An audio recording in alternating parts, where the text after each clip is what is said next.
रहस्यों से पर्दा, जिससे हर श्रद्धालु था अनजान। किसने रची ये सारी कायनात? आखिर कौन है वो पुरुषोत्तम?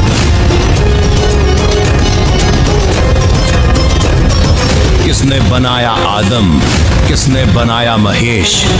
जहां ना जन्म है ना मृत्यु, आखिर कौन सा है वो देश?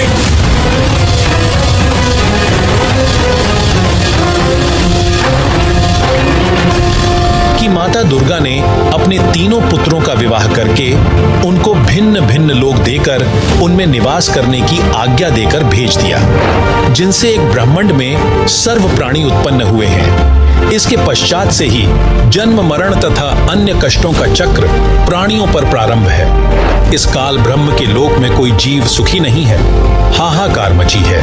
निर्धन कहता है धनवासी सुखी, धनवान कह राजा को सुख भारी, राजा कह इंद्र सुखी, इंद्र कहे सुखी है त्रिपुरारी। हम सभी जीवात्माएं अपनी गलती के कारण इस कष्ट को झेल रहे हैं। जब तक जन्म मरण है तब तक सामान्य जीव से लेकर देवी देवता, श्री ब्रह्मा जी, श्री विष्णु जी तथा श्री शिव जी तक भी सुखी नहीं है। सबका जन्म मरण होता है। श्री देवी पुराण सचित्र मोटा टाइप केवल हिंदी गीता प्रेस गोरखपुर से प्रकाशित के 3रे स्कंध में पृष्ठ 123 पर श्री विष्णु जी स्वयं कह रहे हैं कि हमारा तो जन्म मरण होता है, हम अविनाशी नहीं हैं। तो वहीं श्रीमद् भगवत गीता अध्याय 18 के श्लोक 62 में गीता ज्ञान दाता ब्रह्म ने कहा है कि हे अर्जुन, तू सर्वभाव से उस परमेश्वर परमक्षर ब्रह्म की शरण में जा, उसकी कृपा से तू परम शांति को और सनातन परम धाम को प्राप्त होगा। वहीं हमारे पवित्र ग्रंथों में पर ब्रह्म अर्थात अक्षर पुरुष का भी जिक्र किया गया है, जो ब्रह्म से अधिक शक्तिशाली दूसरा भगवान है। तो चलिए सृष्टि रचना के इस दूसरे पार्ट में हम सृष्टि रचना से जुड़े कुछ अन्य प्रश्नों के जवाब जानते हैं, जिनके विषय में आध्यात्मिक ज्ञान से जुड़ा प्रत्येक व्यक्ति जानना चाहता है। सवाल नंबर 1, पर ब्रह्म कौन है? उसके लोकों की रचना कैसे हुई? किस प्रकार से अक्षर पुरुष के 7 शंख ब्रह्मांड अस्तित्व में आए? क्या वहां भी काल लोक की तरह ही सृष्टि है? दर्शकों, हमारे पवित्र ग्रंथों में वर्णित पर ब्रह्म या अक्षर पुरुष दूसरा भगवान है। वह केवल 7 शंख ब्रह्मांडों का स्वामी है। जब कबीर साहिब ने अपने पुत्र अचिंत से सृष्टि रचने के लिए कहा था, तो अचिंत ने अपनी शब्द शक्ति से अक्षर पुरुष की उत्पत्ति की और कहा कि मेरी सृष्टि रचना में मदद करना। लेकिन वह सतलोक में बने मानसरोवर में जाकर सो गया, क्योंकि वहां सांसों से शरीर नहीं है। कबीर परमेश्वर ने बताया है कि परब्रह्म ने अपने कार्य में गफलत की, क्योंकि यह मानसरोवर में सो गया, तथा जब परमेश्वर ने उस सरोवर में अंडा छोड़ा तो अक्षर पुरुष ने उसे क्रोध से देखा। इन दोनों अपराधों के कारण परमात्मा ने परब्रह्म को भी 7 शंख ब्रह्मांडों सहित सतलोक से बाहर कर दिया। इसके अलावा अक्षर पुरुष अपने साथी ब्रह्म की विदाई में व्याकुल होकर परमपिता कबीर परमेश्वर की याद भूलकर उसी को याद करने लगा, तथा सोचा कि क्षर पुरुष अर्थात ब्रह्म तो बहुत आनंद मना रहा होगा, वह स्वतंत्र राज्य करेगा। मैं पीछे रह गया तथा अन्य कुछ आत्माएं जो परब्रह्म के साथ 7 शंख ब्रह्मांडों में जन्म मृत्यु का कर्मदंड भोग रही हैं, उन हंस आत्माओं की विदाई की याद में खो गईं, जो ब्रह्म काल के साथ 21 ब्रह्मांडों में फंसी हैं तथा पूर्ण परमात्मा सुखदाई कबीरदेव की याद भुला दी। परमेश्वर कबीरदेव के बार बार समझाने पर भी उनकी आस्था कम नहीं हुई। वहीं परब्रह्म ने सोचा कि मैं भी अलग स्थान प्राप्त करूं तो अच्छा रहे। यह सोचकर राज्य प्राप्ति की इच्छा से परब्रह्म सारनाम का जाप प्रारंभ कर दिया। इसी प्रकार अन्य आत्माएं जो परब्रह्म के 7 शंख ब्रह्मांडों में फंसी हैं, ने सोचा कि वे जो ब्रह्म के साथ आत्माएं गई हैं, वे तो वहां मौज मस्ती मनाएंगे, हम पीछे रह गए। पर ब्रह्म के मन में यह धारणा बनी कि क्षर पुरुष अलग होकर बहुत सुखी होगा। यह विचार कर परब्रह्म ने अंतरात्मा से भिन्न स्थान प्राप्ति की ठान ली। पर ब्रह्म ने हठ योग नहीं किया, परंतु केवल अलग राज्य प्राप्ति के लिए सहज ध्यान योग विशेष कसक के साथ करता रहा। अलग स्थान प्राप्त करने के लिए पागलों की तरह विचरने लगा, खाना पीना भी त्याग दिया। अन्य कुछ आत्माएं जो पहले काल ब्रह्म के साथ गई आत्माओं के प्रेम में व्याकुल थी, वे अक्षर पुरुष के वैराग्य पर आसक्त होकर उसे चाहने लगी। पूर्ण प्रभु के पूछने पर परब्रह्म ने अलग स्थान मांगा तथा कुछ हंसात्माओं के लिए भी याचना की। तब कबीरदेव ने कहा कि जो आत्मा आपके साथ स्वेच्छा से जाना चाहे उन्हें भेज देता हूं। पूर्ण प्रभु ने पूछा कि कौन हंस आत्मा परब्रह्म के साथ जाना चाहता है, सहमति व्यक्त करे। बहुत समय उपरांत एक हंस ने स्वीकृति दी। फिर देखा देखी उन सर्व आत्माओं ने भी सहमति व्यक्त कर दी। सर्वप्रथम स्वीकृति देने वाले हंस को स्त्री रूप बनाया, उसका नाम ईश्वरी माया प्रकृति सुरति रखा तथा अन्य आत्माओं को उस ईश्वरी माया में प्रवेश करके अचिंत द्वारा अक्षर पुरुष परब्रह्म के पास भेजा। कई युगों तक दोनों सात संख ब्रह्मांडों में रहे, परंतु परब्रह्म ने दुर्व्यवहार नहीं किया।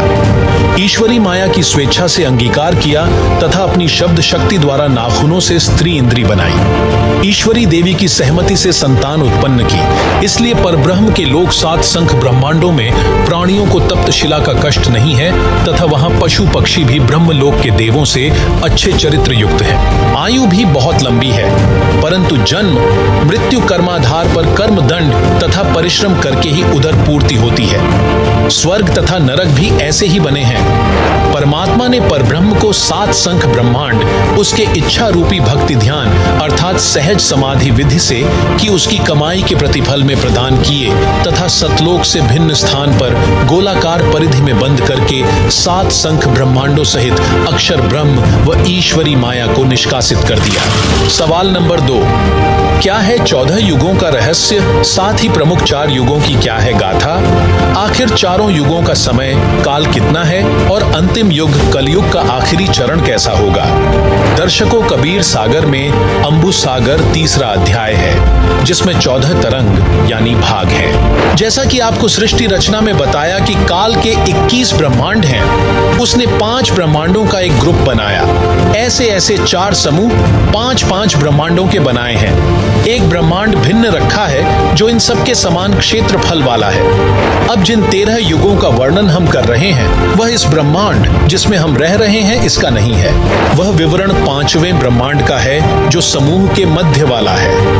5वें ब्रह्मांड में प्रत्येक ब्रह्मांड के समांतर सृष्टि चलती है। जिस ब्रह्मांड में हम रह रहे हैं, इसमें जो परमेश्वर कबीर जी की भक्ति सतनाम तक करते रहे हैं, वे बीच में भक्ति छोड़ गए, गुरुद्रोही नहीं हुए। उनको धोखा देने के लिए काल ब्रह्म उन्हें 5वें मध्य वाले ब्रह्मांड में रोके रखता है।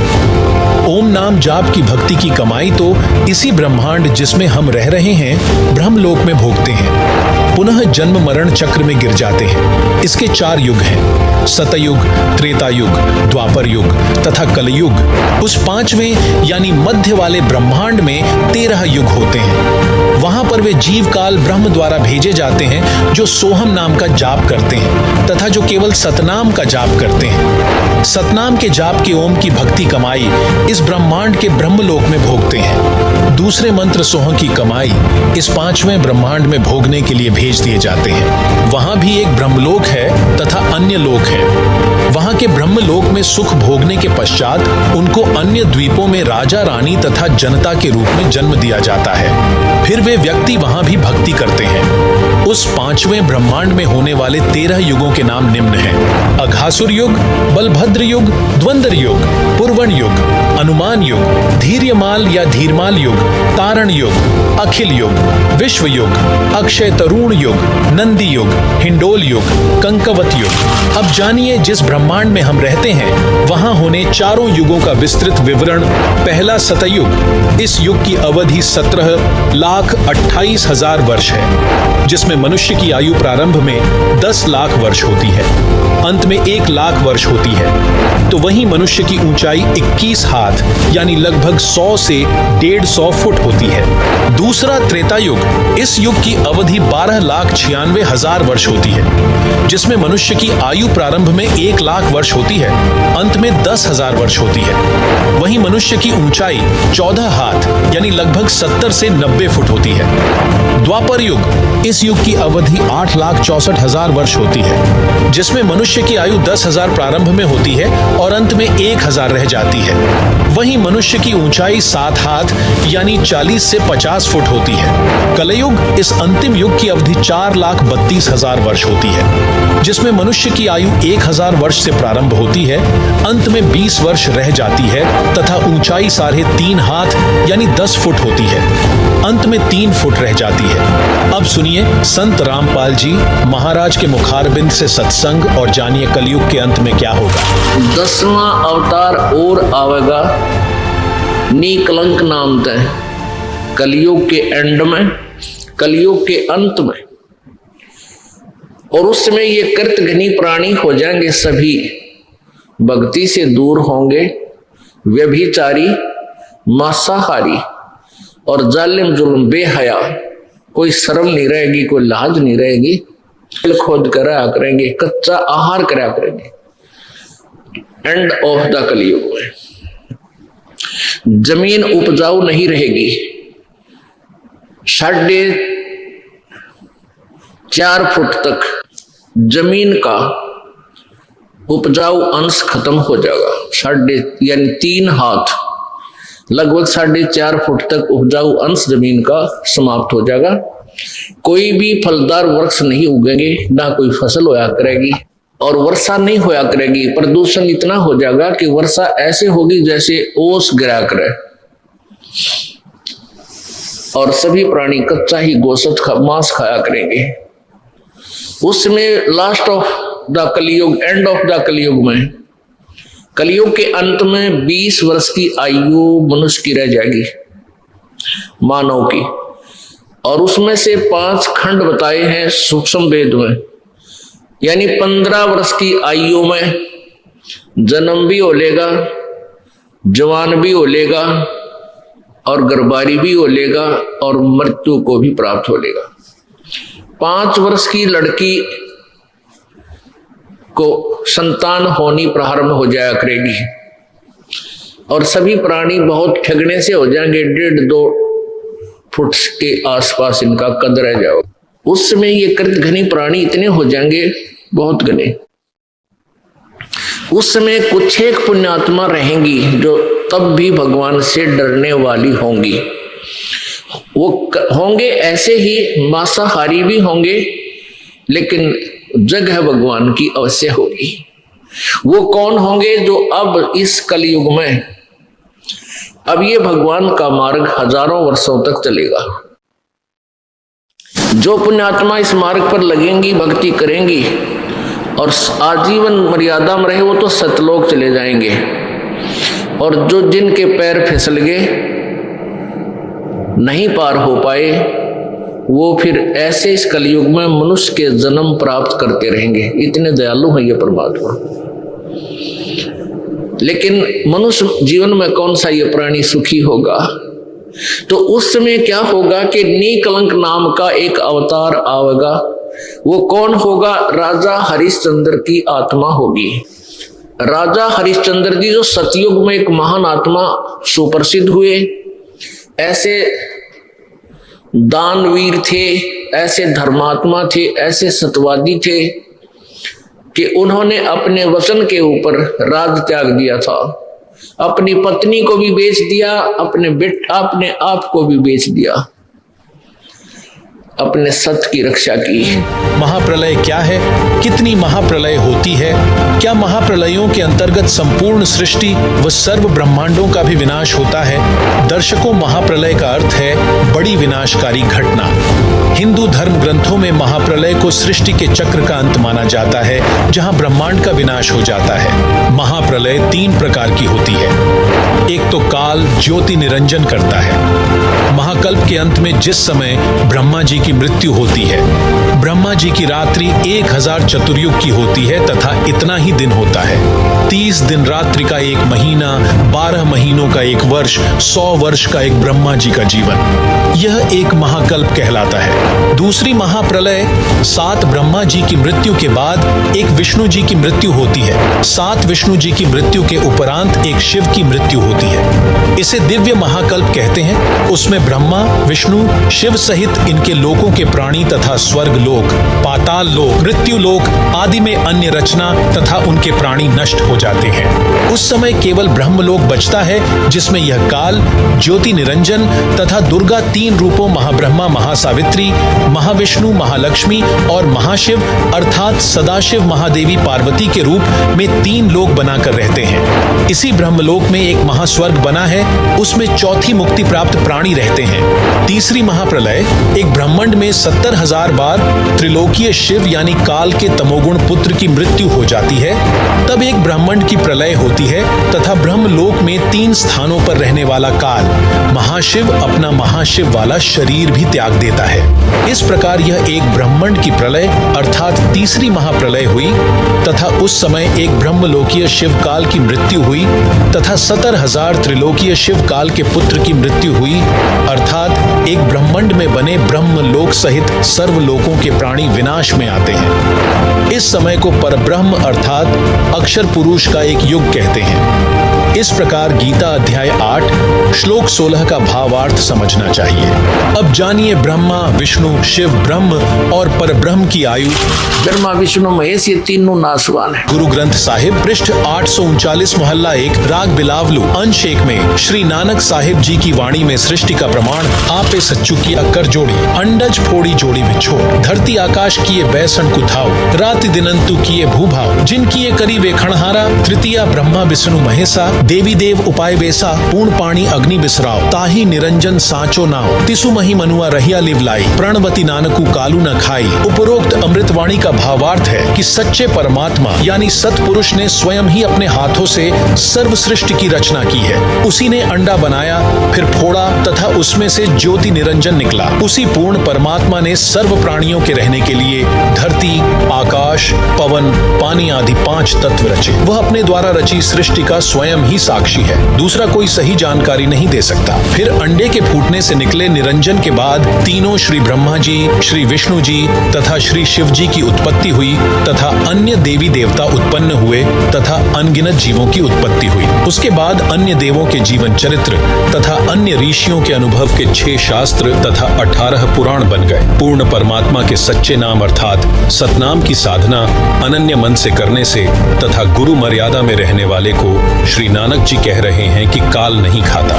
सवाल नंबर 5, सभी धर्मों के धार्मिक सदग्रंथ जैसे कि पवित्र वेद, पवित्र श्रीमद् भगवत गीता, पवित्र कुरान शरीफ, पवित्र बाइबल आदि में सृष्टि रचना के बारे में क्या कहा गया है? दर्शकों अब सुनिए। पवित्र ऋग्वेद में सृष्टि रचना का प्रमाण ऋग्वेद मंडल 10 सूक्त 90 मंत्र 1। इस मंत्र में विराट काल यानी ब्रह्म का वर्णन है। गीता अध्याय 10 और 11 में भी इसी काल का ऐसा ही वर्णन है। अध्याय 11 मंत्र नंबर 46 में अर्जुन ने कहा है कि हे सहस्रा बाहु अर्थात 1000 भुजा वाले, आप अपने चतुर्भुज रूप में दर्शन दीजिए, जिसके हजारों हाथ, पैर, हजारों आंखें, कान आदि हैं। वह विराट रूप काल प्रभु अपने अधीन सर्व प्राणियों को पूर्ण काबू करके अर्थात 20 ब्रह्मांडों को गोलाकार परिधि में रोककर स्वयं इनसे ऊपर 21वें ब्रह्मांड में बैठा है। ऋग्वेद मंडल 10 सूक्त 90 मंत्र 2। इस मंत्र में परब्रह्म यानी अक्षर पुरुष का विवरण है, जो कुछ भगवान वाले लक्षणों से युक्त है, परंतु इसकी भक्ति से भी पूर्ण मोक्ष नहीं है, इसलिए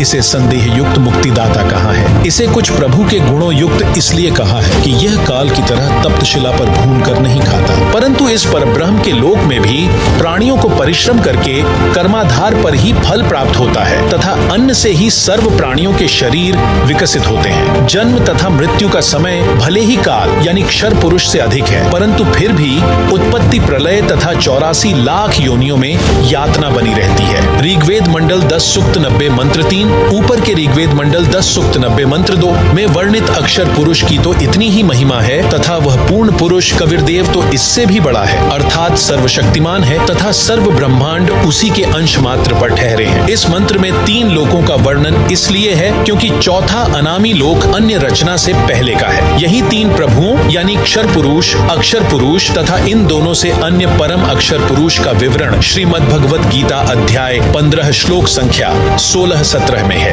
ऋग्वेद मंडल 10 सूक्त 90 मंत्र 4। यही सर्व सृष्टि रचनहार प्रभु अपनी रचना के ऊपर के हिस्से में तीनों स्थानों जिसमें सतलोक, अलखलोक, अगमलोक में 3 रूप में स्वयं प्रकट होता है, अर्थात स्वयं ही विराजमान है। यहाँ अनामी लोक का वर्णन इसलिए नहीं किया क्योंकि अनामी लोक में कोई रचना नहीं है तथा अकह अर्थात अनामय लोक शेष रचना से पूर्व का है। फिर कहा है कि उसी परमात्मा के सतलोक से बिछुड़कर नीचे के ब्रह्म व परब्रह्म के लोक उत्पन्न होते हैं और वह पूर्ण परमात्मा खाने वाले ब्रह्म अर्थात विराट काल शाप वश 1 लाख मानव शरीरधारी प्राणियों को खाता है तथा न खाने वाले पर ब्रह्म अर्थात अक्षर पुरुष से जो कि प्राणियों को खाता नहीं परंतु जन्म मृत्यु कर्म दंड ज्यों का त्यों बना रहता है।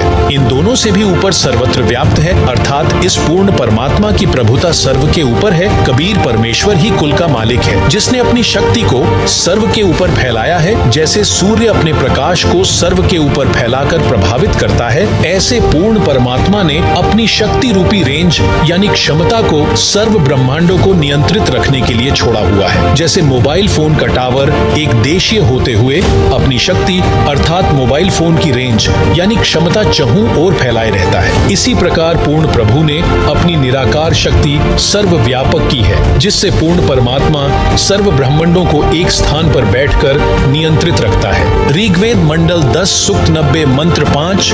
उसके पश्चात उस परमेश्वर सतपुरुष की शब्द शक्ति से विराट अर्थात ब्रह्म जिसे क्षर पुरुष व काल भी कहते हैं अजायत अर्थात उत्पन्न हुआ है। इसके बाद विराट पुरुष अर्थात काल भगवान से अधि अथवा बड़े पुरुष यानी परमेश्वर ने भूमिम अर्थात पृथ्वी वाले लोक काल ब्रह्म तथा परब्रह्म के लोक को अत्यरिचत अर्थात अच्छी तरह रचा।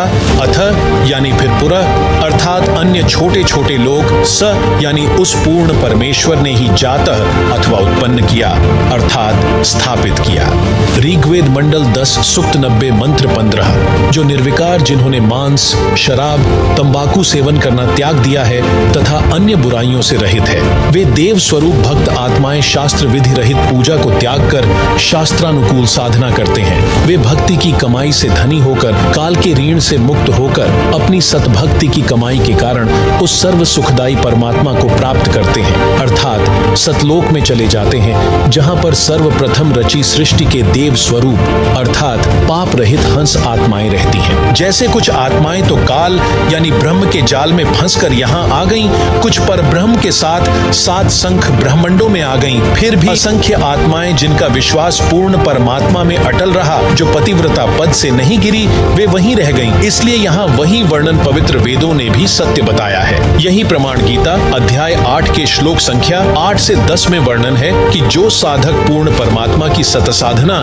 शास्त्र विधि अनुसार करता है, वह भक्ति की कमाई के बल से उस पूर्ण परमात्मा को प्राप्त होता है अर्थात उसके पास चला जाता है। इससे सिद्ध हुआ कि 3 प्रभु हैं, ब्रह्म, परब्रह्म, पूर्ण ब्रह्म। इन्हीं को ब्रह्म ईश क्षर पुरुष, परब्रह्म अक्षर पुरुष, अक्षर ब्रह्म ईश्वर तथा पूर्ण ब्रह्म परम अक्षर ब्रह्म परमेश्वर सतपुरुष आदि पर्यायवाची शब्दों से जाना जाता है। यही प्रमाण ऋग्वेद मंडल 9 सूक्त 96 मंत्र 17 से 20 में स्पष्ट है कि पूर्ण परमात्मा कबीरदेव यानी कबीर परमेश्वर शिशु रूप धारण करके प्रकट होता है तथा अपना निर्मल ज्ञान अर्थात तत्व ज्ञान कबीरगीर भी यानी कबीर वाणी के द्वारा अपने अनुयायियों को बोल बोलकर वर्णन करता है।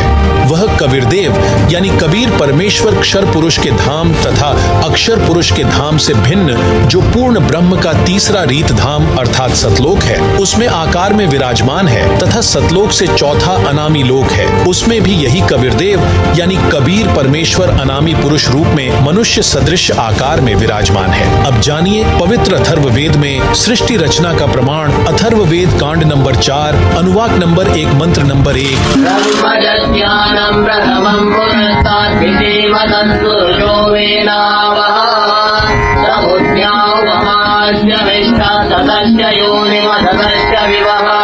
पवित्र वेदों को बोलने वाला ब्रह्म अर्थात अर्थात काल कह रहा है कि सनातन परमेश्वर ने स्वयं अनामय यानी अनामी लोक से सत्य लोक में प्रकट होकर अपनी सूझबूझ से कपड़े की तरह रचना करके ऊपर के सतलोक आदि को सीमा रहित स्वप्रकाशित अजर अमर अर्थात अविनाशी ठहराए तथा नीचे के परब्रह्म के 7 संख ब्रह्मांड तथा ब्रह्म के 21 ब्रह्मांड व इनमें छोटी से छोटी रचना भी उसी परमात्मा ने अस्थायी की है। अथर्व वेद कांड नंबर 4 अनुवाक नंबर 1 मंत्र नंबर 2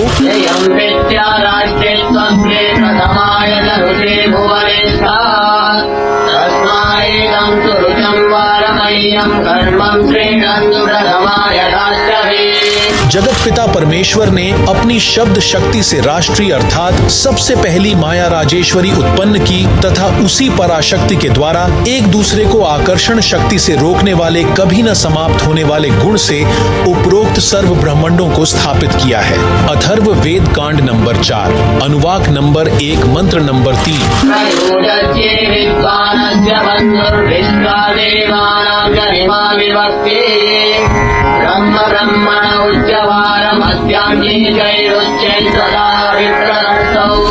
पूर्ण परमात्मा अपने द्वारा रची सृष्टि का ज्ञान तथा सर्व आत्माओं की उत्पत्ति का ज्ञान अपने निजी दास को स्वयं ही सही बताता है कि पूर्ण परमात्मा ने अपने मध्य अर्थात अपने शरीर से अपनी शब्द शक्ति के द्वारा ब्रह्म क्षर पुरुष काल की उत्पत्ति की तथा सर्व ब्रह्मांडों को ऊपर सतलोक अलख लोक अगम लोक अनामी लोक आदि तथा नीचे परब्रह्म के 7 संख ब्रह्मांड तथा ब्रह्म के 21 ब्रह्मांडों को अपनी धारण करने वाली आकर्षण शक्ति से ठहराया हुआ है। जैसे पूर्ण परमात्मा कबीर परमेश्वर अर्थात कबीरदेव ने अपने निजी सेवक अर्थात सखा श्री धर्मदास जी आदरणीय गरीबदास जी आदि को अपने द्वारा रची सृष्टि का ज्ञान स्वयं ही बताया। उपरोक्त वेद मंत्र भी यही समर्थन कर रहा है। अथर्व वेद कांड नंबर 4 अनुवाक नंबर 1 मंत्र नंबर 4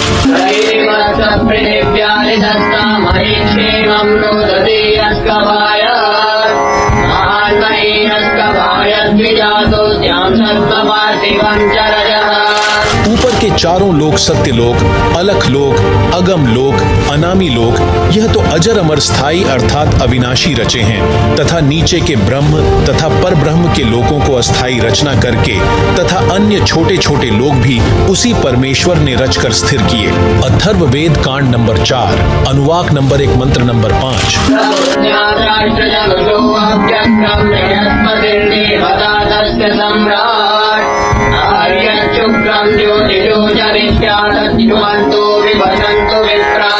पूर्ण परमात्मा ने ऊपर के चारों लोकों में से जो नीचे से सबसे प्रथम अर्थात सत्य लोक में आष्ट्रा अर्थात अष्टंगी प्रकृति देवी दुर्गा की उत्पत्ति की। यही राजाधिराज जगत गुरु पूर्ण परमेश्वर अथवा सत्पुरुष है जिससे सबका वियोग हुआ है। फिर सर्व प्राणी ज्योति निरंजन अर्थात काल के वीर्य या बीज से दुर्गा अर्थात आष्ट्रा के गर्भ द्वारा उत्पन्न होकर स्वर्ग लोक व पृथ्वी लोक पर निवास करने लगे। अथर्व वेद कांड नंबर 4 अनुवाक नंबर 1 मंत्र नंबर 6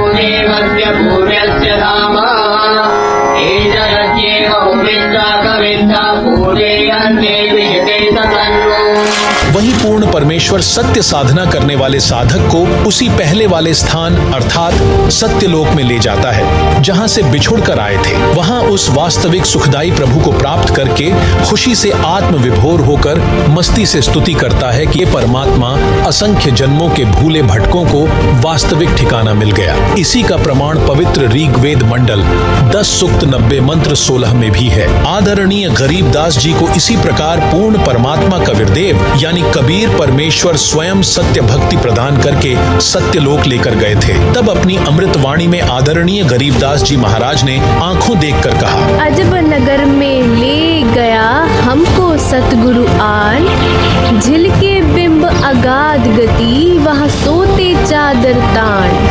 अथर्व वेद कांड नंबर 4 अनुवाक नंबर 1 मंत्र नंबर 7